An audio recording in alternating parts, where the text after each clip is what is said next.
But one of the other factors about Obama that has been striking to me that I did not anticipate at all, even though, as I said, I didn't vote for him, was how far he would overreach. And I think you're seeing that now. And I think you could be a Democrat and have the same feeling about it that I do. It's not a partisan attack on him. He's trying to do a lot. A lot. I mean, probably more domestically than any president since Roosevelt, Franklin, if not Teddy. A lot. So much. I'll just give you one. This is the marker for me. I have a friend who's a lobbyist. I have many friends who are lobbyists. I love lobbyists. Everyone hates lobbyists, except me. They're great. No, they're great. And I like them for two reasons. One, they do a lot of duck hunting. Okay, yeah, that's true. And they often invite me. But more than that, honestly, I like lobbyists, and also everyone hates them, so I like to say I like them. But I really do like them because they're actually better informed than anybody. And so people say, well, the lobbyists have all the power, they have all the money. No, actually, Bill Gates has a lot more money than anybody. I mean, money isn't the root of their power. The root of their power is knowledge. The fact is that lobbyists know the legislation in a way that the people who vote on it don't.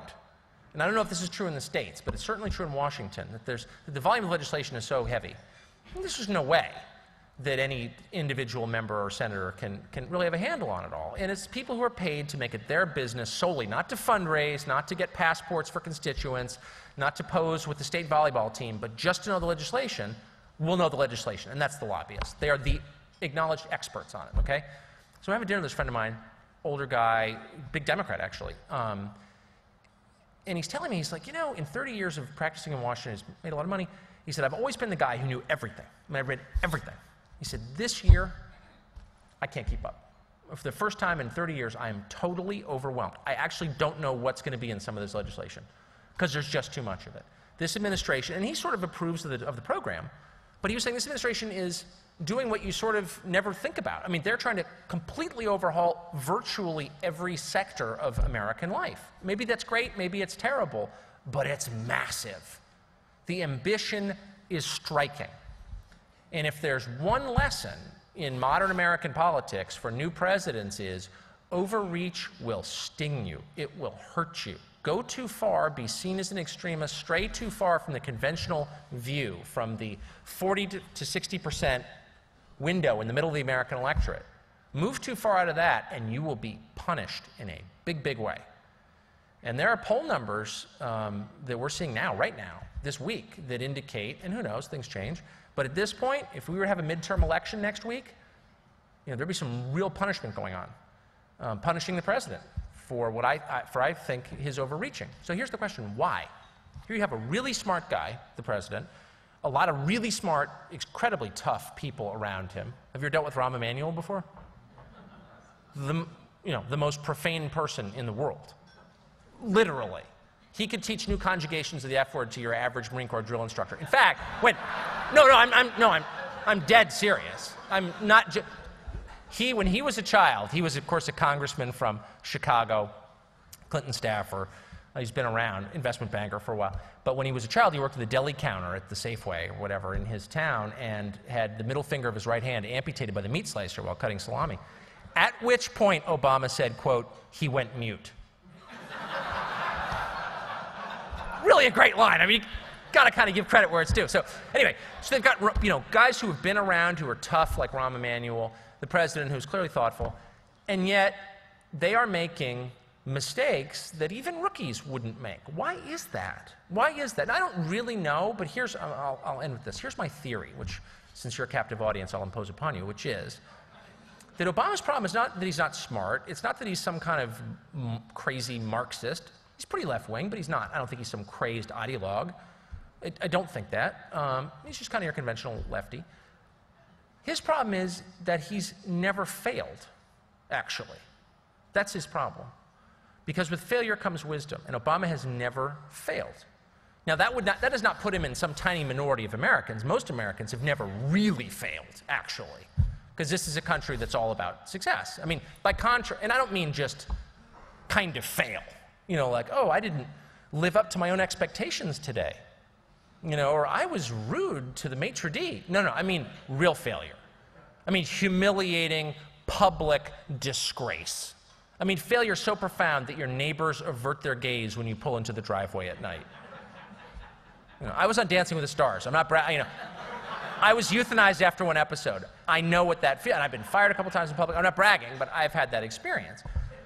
Most Americans, by contrast, have had, almost every American has had the feeling of success, because this is a success-oriented country. I mean, anyone who's played youth soccer has a whole rack of trophies testifying to the fact you were breathing while the game was in progress, right? So, no, seriously. This is a country, no, it's true. And this is a country where everybody is, like, when was the last time somebody said to you, you're great? No, you're great. You know, you're incredible. I love you. Like, probably, what, last 36 hours at most, unless you've been traveling abroad? I mean, this is a country that's all about compliments. And that's great. That's why I love being American and I love living here. But in the wisdom department, it leaves something to be desired, because it's only, in my view, when you're smacked down in the face by life and really put on your butt for a minute in public that you are forced to rethink what you're doing and why you're doing it, and to ask yourself basic questions about your life and its trajectory, like, what do I want at the end of this journey? Am I doing the things I need to do to get there? Is it worth it? Are my priorities in order? Basic life questions that as adults we don't ask ourselves. We graduate college, we never ask those questions again unless we're forced to. And failure is the only thing that forces us to. Success, by contrast, prevents us from asking those questions. Because as long as you're kind of succeeding, then your success is self-justifying. What you're doing is obviously working. Why tamper with it? Don't mess with the formula. It's Coca-Cola, right? And that's where Obama is. And it's not his fault. It's not an attack on Obama. It's an observation that I think gets to the root of why he's about to make a real mistake, like a real mistake politically. Is he doesn't know what it's like to be smacked around in the political arena. And I think you can imagine that your powers are much greater than they are if you haven't had that experience. And he's about to be set straight on that. So I will stop there and take your hostile questions. Thank you so much.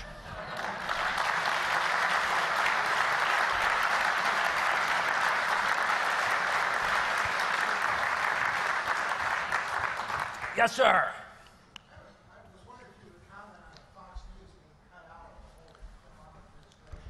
Yes, so the question was, would I comment on Fox News, the Fox News channel, the most trusted name in news, being cut out of the Obama administration? Well, that was a kind of brief and misguided enthusiasm of a temporary White House communications director and former campaign person whom I know, called Anita Dunn, who, for whatever reason, maybe Machiavellian reasons, I don't actually know the answer, started going after Fox and saying they were not a legitimate news organization and, you know, Fox is bad. That's all fair. I mean, whatever, you don't like Fox. You know, Fox shines the light on Obama. Why would he like it? Everyone else is sniffing the throne. Fox is not. You know, so like, why would they be into that? They wouldn't, and they're not, and that's fine.